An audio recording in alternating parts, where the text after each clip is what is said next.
back to my channel, beautiful minutia. If you're new here, my name is Tiffany, and today I'm doing a video that I had a little bit of help from you guys on. So you may have seen on my YouTube community tab and then also on my Instagram stories, I asked you to share your unpopular bookish opinions with me. And oh boy, did you guys come through. I got a lot of responses on Instagram and a lot of responses on YouTube as well. So basically what I'm doing in this video is I'm going to be reacting to some of the unpopular opinions that you guys shared. Some of your opinions I feel like actually are not all that unpopular and you might have more solidarity in them than you think.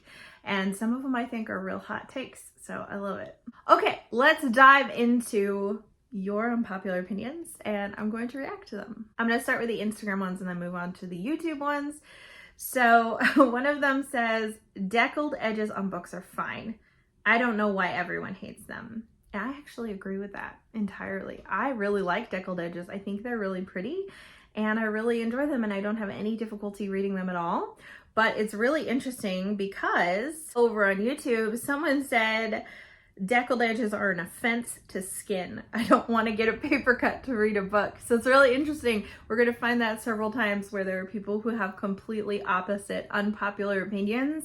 I don't know which side is more popular, but I do know that most people feel really strongly one way or the other when it comes to deckled edges. The next one is, I don't love romances. And same, I really don't enjoy picking up romance books, which can feel a bit alienating because it feels like what is most popular in terms of like when you go into a bookstore and the displays that are being pushed. We actually had an indie bookstore recently open near us and I went in and the biggest section of their bookstore was romance. And then they had like book clubs that they were starting there and most of them were romance books, like multiple different romance book clubs. And I just thought that that was really interesting. I think that romance is super popular right now and so is romantasy. So if you're not into romance, it can feel a little bit hard to find books because I think the books that are being pushed the most on like short form content like Reels and TikTok and YouTube Shorts are often romance centric. The next one is one I also agree with and it says that genre books should be included in best of lists. And I agree. I think that most best of lists tend to be much more literary based or something like that. And it's not like genre fiction can't also have staying power, can't also be super well written, and can't also influence the culture. The next one I don't think is an unpopular opinion at all. And it just says Lord of the Flies sucks. I think that most of the people who read Lord of the Flies feel this way. I actually disagree with this, but I didn't read Lord of the Flies until I was an adult, and I think that that's why. This is one of the spiciest takes on here, I think, and I really want you to weigh in on the comments if you agree or disagree with this. But it says, old books don't smell good, they just smell old. I love the smell of old books so much. It makes me really happy, but I guess they do smell old. They smell kind of like musty and dusty, but I love that smell. The next one says, when the day comes is actually not good. So this is a Christian fiction book that has really made the rounds. The author is coming out with 1 million books in this series, like so rapid fire because it just like exploded in popularity. And my in-person book club read this book this year and I agree. I didn't think it was great. I think it was better quality than some of the Christian fiction I've seen in more recent days in terms of the prose itself, but I actually didn't feel like the faith elements were all that meaningful and I had like a lot of criticisms for this book. I think I gave it like 3 stars to be fair because I didn't think it was like super badly written, but I actually don't think it was a great book. If I was gonna rate it solely on my enjoyment with zero objectivity at all, I would have given it 2 stars. The next one says, I like love triangles, or at least I don't hate them. I think that this probably is pretty unpopular. I don't have like a really strong opinion on love triangles because I think it's a trope that's super overused and I think that that is why people don't like it very much. Because you have a couple of books that are popular that do that same kind of thing And so then it's in like every book ever. And I don't think that love triangles are relatable to a ton of people, but I don't always hate them. So it just kind of depends on the situation, I guess. The next one just says most modern or current books suck. And I don't think that this is necessarily true. I think that I was talking to someone about this, and I think that we live in an age where books are widely published and widely accessible, and that is amazing, and I'm really happy about that. However, because of that, because anybody can get books published independently, and because the publishing industry cranks out so many books literally probably every day at this point, I think there's such an oversaturation of books that there's a lot of low quality books that end up becoming popular or just end up being marketed really heavily. And so it's really difficult to find the good books out there. I know that there are, but that's why I usually wait for the dust to settle and I very rarely read new releases, is because when books are coming out, there's all kinds of like really great reviews on how it's on the New York Times bestseller and everyone loves it. And it's like, yeah, okay, but let's wait until like a whole bunch of people read it instead of just like what the hype is surrounding the book before it comes out. The next one just says, Kindle is evil. Again, over on YouTube, there was someone who commented and said, I prefer reading on my Kindle over physical books. So we have both sides of the spectrum here. And I think that, that this is something that a lot of people feel pretty strongly about.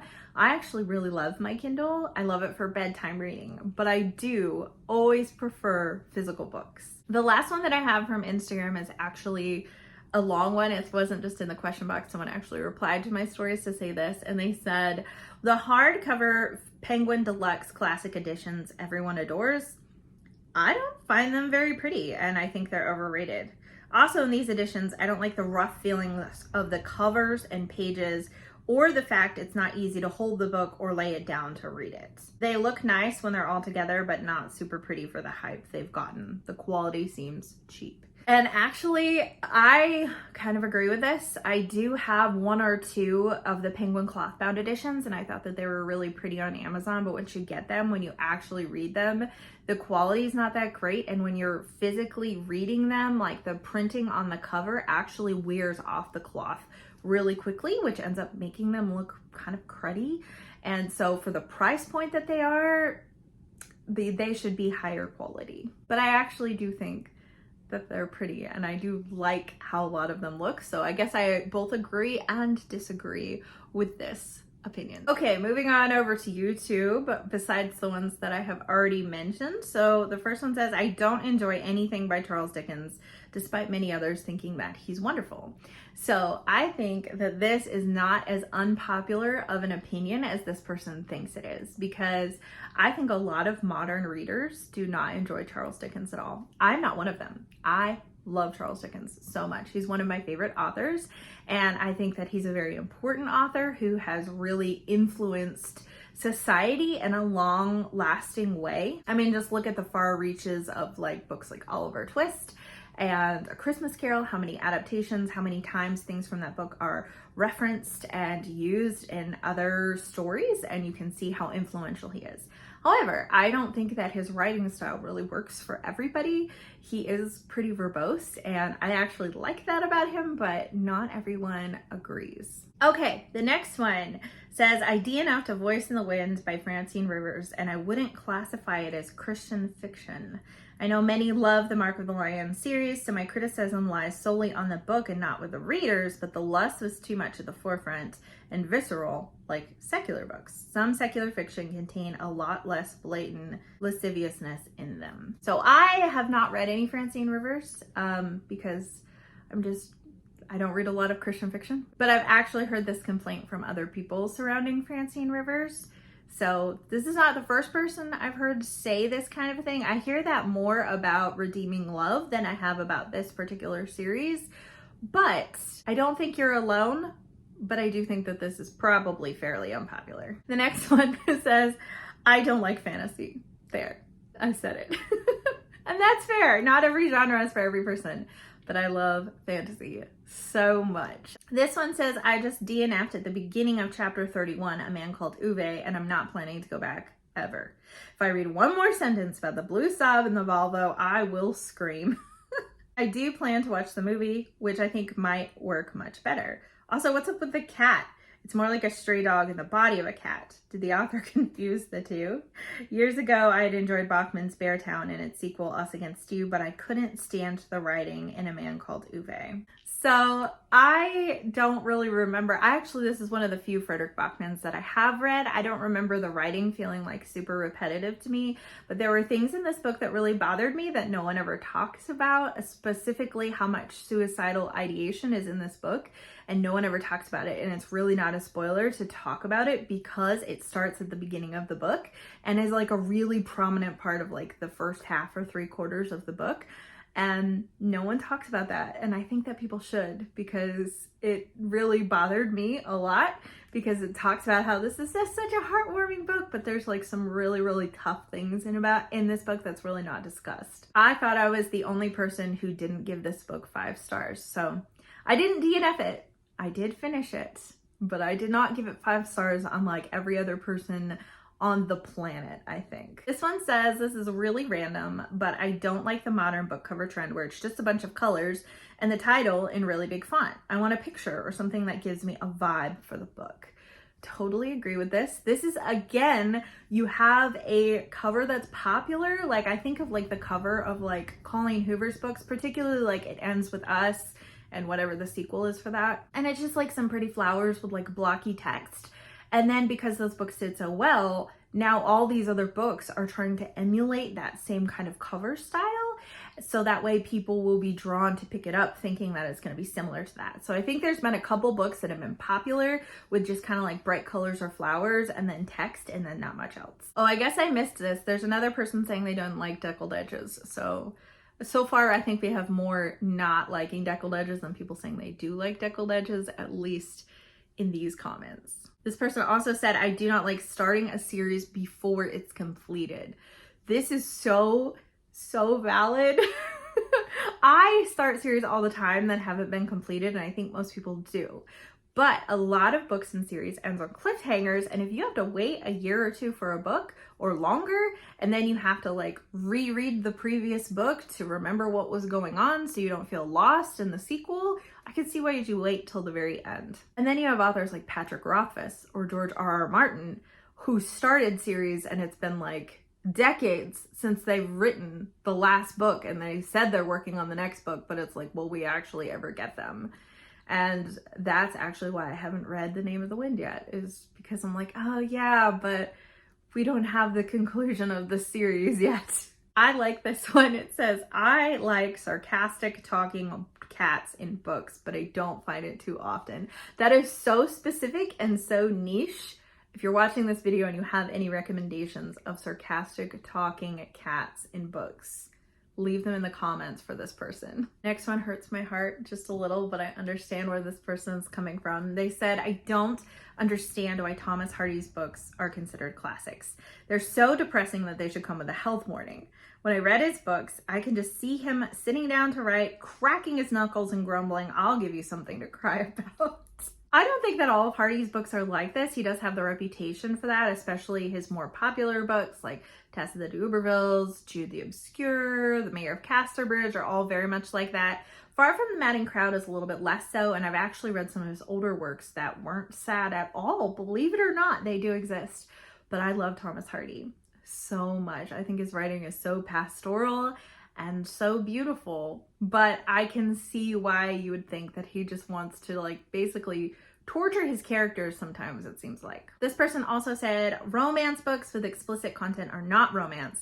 These books should have their own category. And I think that they used to. I think they were more considered just like straight up like more like erotica or like bodice ripper romances, but it seems like there is much more of a crossover between the two now, and you have to look for like smut versus clean romance, and sometimes they're not really labeled in a way to help you with that. Here's another one that says cute cartoonish covers for romance books that are smutty. Is that something that they hate? Kind of along the same lines, someone else said, I don't mind the cartoon covers, it's a design choice, but I think there should be a spice rating somewhere on the book. I think that that would be great too. And I also think it would be good. Some indie authors are starting to do this, and I wish that more authors did this, where there are like content warnings in the beginning of the book. So if there's something that you find particularly triggering, like sexual assault or suicide or self-harm or like domestic violence, and also like, you know, spice content and stuff, be really nice if you knew that going in. Someone said, annoyed with all the special editions that have limited editions. I don't want to shell out a lot of money for a book I might hate, but am upset when I love a book and want that special edition, but now I can't really afford it because people are selling it for 3 times the markup. And extra chapters in certain books, but not others, making it almost necessary to buy more than one copy if you're a super fan and want all the content. Dislike. Totally agree with this. Like, I think it's so dumb that there are special editions in different retailers to where it's like, okay, well, Barnes & Noble has this special content at the end, but if you're buying it from Target, Target has this special content at the end, but this bookseller has different special content at the end. I don't think it's like necessarily terrible to have special editions of books, although I think it's dumb that then people buy it and then mark it 3 times up so you can't get it for a reasonable price. But I do think it's stupid when the same book has multiple editions with different content in it, because then you do have to buy every single edition to get all the things that you want, and it just feels like a complete cash grab. The next one says, I'm glad the romantasy genre exists now instead of lumping it in with epic fantasy books. Side eye, fourth wing. I think that if you are looking for romantasy or you're looking for epic fantasy, those are very different things. So I agree. I think it's good that we're starting to have subgenres within fantasy or sci-fi or different, like, more broad genres. It's nice to have subgenres so that way you kind of know what you're getting into. Someone said, I don't mind if my series doesn't match. I prefer my series to match if I am actually paying full price or almost full price for them, but I get most of my books secondhand, a lot of times even thrifted. And so if I am paying $1 or $2 for a book, I do not care if it matches the rest of the series. For example, I have multiple books from the Stormlight Archive in hardcovers. However, I found Oathbringer book 3 at my library book sale for 10 cents because paperbacks were 10 for $1 because I had too many of them. And I'm like, I do not care that this doesn't match the hardcovers that I have. I don't care at all. 10 cents? Seriously? Someone said that they dog ear their books all the time and leave them upside down, which is so much easier than keeping up with a bookmark, and they don't really care how beat up the outside of the book looks. I don't care if the outside of the book is beat up if I'm not paying very much for it, like $1 or less, but if I'm paying more than that, I do care. I don't dog ear books. I can't do it. I have tabs, and I do prefer bookmarks and leaving them upside down. My husband will leave books upside down, which is so rough on the spine. Or he'll do, I don't know if I have a paperback. I need a loose enough paperback. He does like this, where he folds it over, and I hate that. It drives me nuts that he does that. Okay, so piggybacking off the Thomas Hardy thing, someone said this is really spicy, but sometimes even though I love so many books in the genre, feel like Victorian novels revel in misery to a disturbing degree. That might be true. I don't know. I've read a lot of Victorian books that don't feel that way, but I think that a lot of books that are considered Victorian classics were trying to highlight injustices or difficult things of the day, which is why there's so much suffering in them. I guess that that's probably true to some degree, but I don't think I've ever heard anyone say it before. This one is book specific, and it says, I decided to read Part of Your World by Abby Jimenez because so many on BookTube raved about Abby Jimenez. I DNF'd it in the first 30 to 40 pages for sexual content. I enjoy a good romance, but this was about sex. Not interested. Again, so if you had a book where it has like a spice warning on it, or like some sort of like thing in the beginning to tell you like the level of spiciness in the book, that would probably help. I feel like more books should do that, because I'm pretty sure Part of Your World has a cartoony cover like the other person was talking about. This next one I think might actually be the spiciest take out of all of these. This has got to be the most unpopular opinion. If you do this too, let me know, because I've never heard of anyone doing this before. But this person says, I want to know if a book is worth my time consuming. I read the ending after a few chapters to see where it's going. It never spoils it for me. I rarely read a book I didn't enjoy that way. I hate spoilers. So I would never ever read the ending. Sometimes I have just occasionally, just for fun, flipped to the end of a book and read the last sentence, like before I start it, just because I'm curious what the last sentence is and what it sounds like. But that doesn't usually spoil things because I don't know anything about the plot yet. But I can't imagine reading a few chapters and then going in and reading like the whole ending of the book to see if I am interested in the direction it's going. So I actually already kind of talked about this. Publishers should have a rating system for books and label the ones that have content triggers or themes that can cause distress. This would also help readers distinguish which books they should avoid or want to read or purchase. Totally agree with this. I think that this is an excellent idea, and I think it would better ensure that books get into the hands of the target audience. This one is probably a spicy take, but I kind of agree with it. Buying new books is a waste of money. Thrifted, used, and little free libraries are the way to go. And that's how I primarily do things. I know that it is really good to pre-order books to support authors and also help bookstores know what books to stock. And I know that that is really good to support authors that way, but I have a limited amount of funds that I can spend on books, and so I would always rather purchase them used. And the last one says, I hate it when kids in middle grade books feel the need to keep secrets from their parents, or when parents are constantly portrayed in a negative way. And I agree with this. I think that there are definitely plot points where it might warrant that kind of a direction, but it feels like it's really pervasive in media directed towards children, and not just books, but also movies and TV shows. It seems like parents are almost always portrayed as idiots, and that the kids have to keep secrets for them because their parents would never understand. And I just feel like that's just like furthering children behaving that way towards their parents instead of actually trying to confide in their parents. And I really wish that there was more media, more books, and then also more like shows and movies that portray positive, healthy relationships between children and parents. I know that there are lots of times where that is not the case with kids and their parents, that they don't have a healthy relationship with them. But I think that like there should be some positive representation out there too, and it seems like there rarely is. Anyways, these were unpopular opinions. Some of yours, some of mine. I agree with a lot of these unpopular opinions, and then there's some that I don't agree with. I would love to hear from you in the comments down below. Which one of these unpopular opinions was the most like surprising to you?